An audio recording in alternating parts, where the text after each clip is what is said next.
For weeks, maybe even months, I talked to you all about the war over in the Middle East between Israel and Hamas.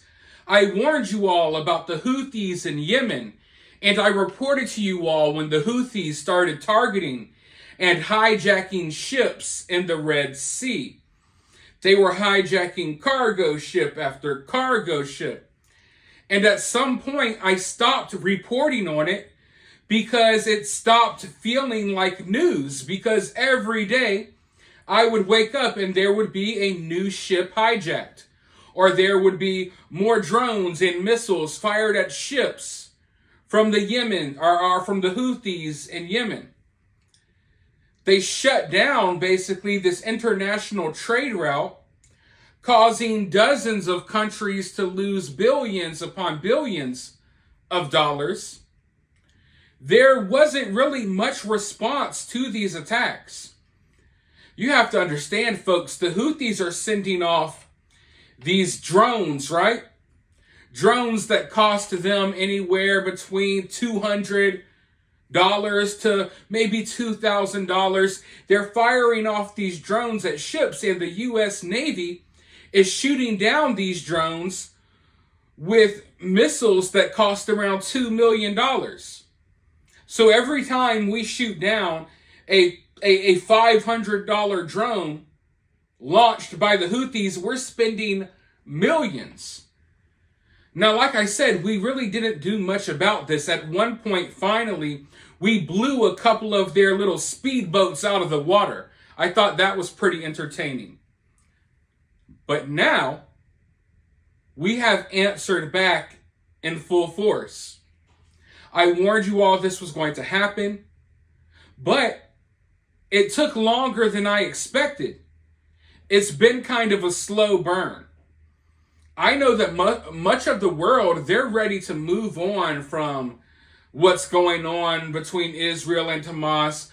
Most of the world, they're ready to move on from the conflicts that are happening in the Middle East. I know a lot of my viewers, they kind of grew tired of hearing about it because it's like every day something else is happening. But folks, we're here. This war over in the Middle East, it's not going anywhere.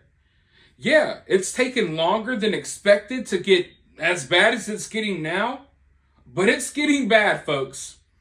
The U.S. military announced earlier today, which I think is weird. The U.S. military literally announces on social media when they're about to attack an enemy. So it was announced earlier today that the U.S. and the U.K. were already having these meetings behind the scenes about attacking Yemen, about attacking Houthi targets in Yemen. They even said, hey, these attacks may come as early as tonight.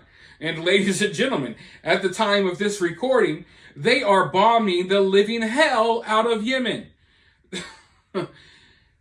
The Houthis effed around. They effed around for weeks and months on end, and now they are finding out. But this comes at a cost. Right now, ladies and gentlemen, all hell is breaking loose in the Middle East. U.S. bases are under attack in Syria and Iraq. They've been under attack for months now, ever since October. But the attacks tonight are worse than ever. The Middle East is on fire. It's like you went and kicked over a freaking fire ant bed right now. So we got attacks happening all over the place. We got airstrikes coming from the U.S. and the U.K. bombing the hell out of Yemen. And who knows where this is going to go. We already have the threats from Iran. We already got the attacks happening in Syria and Iraq. Yemen starting to fire off more missiles. As of right now, Yemen is reporting that they hit a U.S. Navy ship with a missile moments ago. Now, they can be, and they might be lying. Right now, we are in the fog of war. I started watching Yemen get bombed, and I sat down to make this video. By the time you're watching this video, some time will have passed, and maybe we'll have a clearer picture as to what's going on. But there's a lot of conflicting information out there right now, and all we know for sure is that Yemen is getting devastated at this moment. I don't know how extensive these airstrikes are going to be. Supposedly, they're supposed to be precise. I think they're striking airports and certain things like that. But Joe Biden actually just put out a statement moments ago. Let's go ahead and see what he has to say. Statement from President Joe Biden on coalition strikes in Houthi-controlled areas in Yemen. Today, at my direction, U.S. military forces, together with the United Kingdom and with support from Australia, Bahrain, Canada, and the Netherlands, successfully conducted strikes against a number of targets in Yemen used by Houthi rebels to endanger freedom of navigation in one of the world's most vital waterways. These strikes are in direct response to unprecedented Houthi attacks against international maritime vessels in the Red Sea, including the use of anti-ship ballistic missiles for the first time in history. These attacks have endangered U.S. personnel, civilian mariners, and our partners, jeopardized trade, and threatened freedom of navigation. More than 50 nations have been affected in 27 attacks on international commercial shipping. Crews from more than 20 countries have been threatened or taken hostage in acts of piracy. More than 2,000 ships have been forced to divert thousands of miles to avoid the Red Sea, which can cause weeks of delay in product shipping times. And on January 9th, Houthis launched their largest attack to date, directly targeting American ships. The response of the international community to these reckless attacks has been united and resolute. Last month, the United States launched Operation Prosperity Guardian, a coalition of more than 20 nations committed to defending international shipping and deterring Houthis' attacks in the Red Sea. We also joined more than 40 nations in condemning Houthi threats.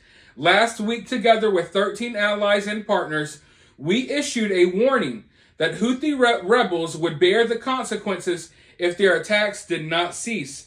And yesterday, the United Nations Security Council passed a resolution demanding the Houthis end attacks on merchant and commercial vessels. Today's defensive action follows this extensive diplomatic campaign and Houthi rebels escalating attacks against commercial vessels. These targeted attacks are a clear message that the U.S. and our partners will not tolerate attacks on our personnel or allow hostile actors to imperil freedom of navigation in one of the world's most critical commercial routes. I will not hesitate to direct further measures to protect our people and the free flow of international commerce as necessary. So, the attacks are underway. It's only going to get worse from here. But right now, members of Congress are speaking out, and they're saying that Joe Biden didn't get any clearance from Congress to carry out these attacks. The Democratic member of U.S. House of Representatives Valerie Howell says that these airstrikes on Yemen were not authorized by Congress. The Constitution is clear that Congress is the only authority that allows military intervention in foreign conflicts. Every president must first come to Congress and request military authorization, regardless of which party he belongs to. So, Biden is directing military attacks without authorization from Congress, apparently. That's what they're saying. Now, personally, I agree with these attacks because we can't allow the Houthis to keep attacking random cargo ships and hijacking random cargo ships, right? But at the same time, I don't think that, the brunt of the responsibility should be put on the U.S. to carry out these attacks because, as you heard, there are like 50 different countries who have been affected by the Houthis hijacking these ships. Yet America is going to be the one that has to step up as the world police to handle the situation. They talked about how they had this alliance, but several nations pulled out of that alliance, basically leaving America and the UK to themselves to go ahead and carry out these attacks. If Biden did not get authorization for this, like I said, I agree with the attacks, but that's not good because, the president isn't supposed to be out here being able to do things like this. You got to get the authorization. But at the end of the day, we've reached a point of no return. It was a slow burn.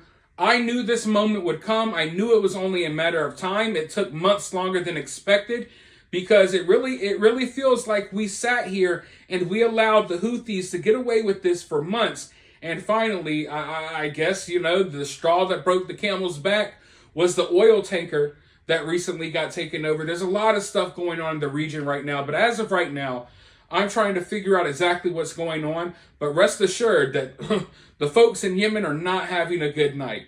Let me know your thoughts, though, down in the comments below. If you're feeling generous, you can donate to the channel via Cash App, or you can donate via Super Thanks. For free, though, you can help the channel by liking, subscribing, ringing the notification bell, all of that good stuff. With that being said, though, I'll talk to you all very soon in the next video.